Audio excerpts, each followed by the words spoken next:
Chennai versus Punjab ವಿರುದ್ಧ ನಡೆದಂತ ಈ ಒಂದು ಮ್ಯಾಚ್ 49ನೇ ಮ್ಯಾಚ್. ಈ ಒಂದು ಮ್ಯಾಚ್ ನಡೆದು ಚಿದಂಬರಂ ಸ್ಟೇಡಿಯಂ ಚೆನ್ನೈನಲ್ಲಿ ಈ ಒಂದು ಮ್ಯಾಚ್ ನಡೀತಾ ಇದೆ.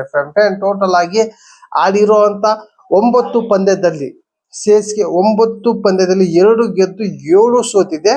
ಈಗ ಬರುವಂತ ಮ್ಯಾಚ್ ನಲ್ಲಿ ಏನಾದ್ರೂ ಸೋತ್ರೆ ಈ ಒಂದು ಸೀಸನ್ ಎಂಡ್ ಕಂಪ್ಲೀಟ್ ಆಗಿ ಯಾವುದೇ ಒಂದು ಲೆಕ್ಕ ಇಲ್ಲ, ಯಾವುದೇ ಒಂದು ಚಾನ್ಸ್ ಇಲ್ಲ. ಮ್ಯಾಗ್ಲೋರು ಅಷ್ಟು ಕಂಪ್ಲೀಟ್ ಆಗಿ ಸೋತ್ರು ಕೂಡ ಇವ್ರಿಗೆ ಈ ಒಂದು ಮ್ಯಾಚ್ ನಲ್ಲಿ ಲಾಸ್ಟ್ ಸೋತ್ರೆ ಲಾಸ್ಟ್, ಗೆದ್ರು ಕೂಡ ಇನ್ನು 99% ಚಾನ್ಸ್ ಇರಲ್ಲ, 1% ಚಾನ್ಸ್ ಇರುತ್ತೆ. ಅದು ಎಲ್ಲ ಅನ್ಕೊಂಡಂಗಾದ್ರೆ ಮಾತ್ರ. ನನಗನ್ಸುತ್ತೆ ನನ್ನ ಒಂದು ಥಿಯರಿ ಪ್ರಕಾರ ಎಂಡ್ ಆಲ್ಮೋಸ್ಟ್ ಎಂಡ್ ಯಾವಾಗಿದೆ ಈ ಅನ್ಕೊಂಡಂಗಾದ್ರೆ ಇನ್ನು 1% ಇದೆ, 100ರಲ್ಲಿ 1% ಇದೆ ಟೋಟಲ್ ಆಗಿ ಇಲ್ಲಿ. ಅದೇ ರೀತಿ ಇಲ್ಲಿ ಪಂಜಾಬ್ ತಂಡ 9 ಮ್ಯಾಚ್ ಆಡಿದೆ, 9ರಲ್ಲಿ 5 ಗೆದ್ದಿದೆ, 3 ಸೋತಿದೆ, 1 ಡ್ರಾ ಆಗಿದೆ.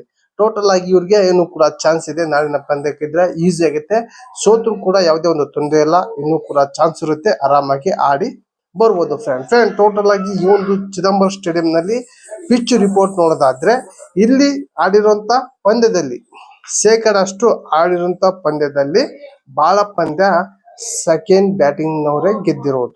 ಅಂದ್ರೆ ಟಾಸ್ ಗೆದ್ದು ಬಾಲಿಂಗ್ ಆಯ್ಕೆ ಮಾಡಿಕೊಂಡು ಚೇಸ್ ಮಾಡಿರುವಂತ ತಂಡನೇ ಗೆದ್ದಿರೋದು. ಫ್ರೆಂಡ್ ಟೋಟಲ್ ಆಗಿ ನಾಳಿನ ಪಂದ್ಯ ಎರಡೂ ಕಡೆ ಫುಲ್ ಟೈಟ್ ಇದೆ. ಇಲ್ಲಿ ಪಂಜಾಬ್ ಕೂಡ ಗೆಲ್ಲುವಂತ ಹರಸಾಹಸ ಮಾಡುತ್ತೆ, ಇಲ್ಲಿ ಚೆನ್ನೈ ಕೂಡ ಹರಸಾಹಸ ಮಾಡುತ್ತೆ.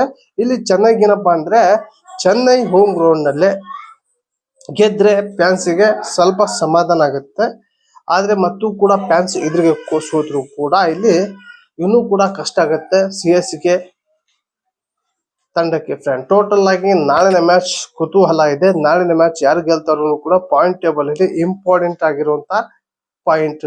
ಏನಾದ್ರೂ ಸಿಎಸ್ಕೆ ಸೋತ್ರೆ ಸಿಎಸ್ಕೆ ಹೊರಗೆ, ಪಂಜಾಬ್ಗೆ ಚಾನ್ಸ್ ಸ್ವಲ್ಪ ಕಮ್ಮಿ ಆಗುತ್ತೆ. ಫ್ರೆಂಡ್ ಮತ್ತೆ ಡಿಫೆನ್ಸ್ ಏನಾಗಲ್ಲ.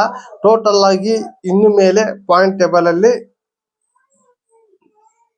ಬಹಳ ಜೋರಾಗುತ್ತೆ, ತೆಳಗೆ ಮೇಲೆ ಇನ್ನೂ ಜೋರಾಗುತ್ತೆ. ಟೋಟಲ್ ಆಗಿ ಈ ಒಂದು ಮ್ಯಾಚ್ ನಿಮ್ಮ ಮುಂದೆ ಈ ಒಂದು ವಿಡಿಯೋ ಇಷ್ಟ ಆದ್ರೆ ಒಂದು ಲೈಕ್ ಕೊಡಿ, ನಿಮ್ಗೆ ಅನ್ಸಂತ ಕಮೆಂಟ್ ಮೂಲಕ ತಿಳಿಸಿ. ಈ ಒಂದು ವಿಡಿಯೋ ನಿಮ್ಮ ಫ್ರೆಂಡ್ಗೆ ಶೇರ್ ಮಾಡಿ ಅಂತ ಹೇಳಿ ಎಂಡ್ ಮಾಡ್ತಾ ಇದ್ದೀನಿ. ಮತ್ತೆ ಅಂತ ವಿಡಿಯೋ